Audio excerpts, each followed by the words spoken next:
کے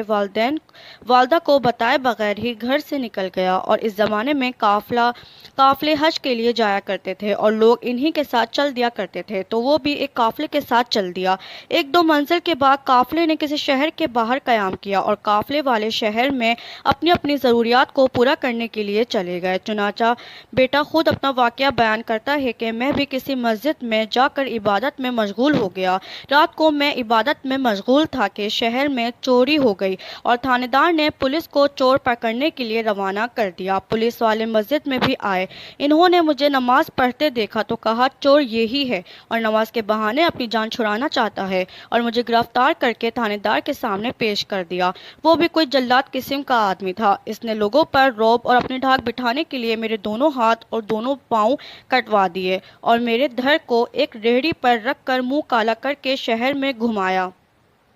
کہ جو بھی چوری کرے گا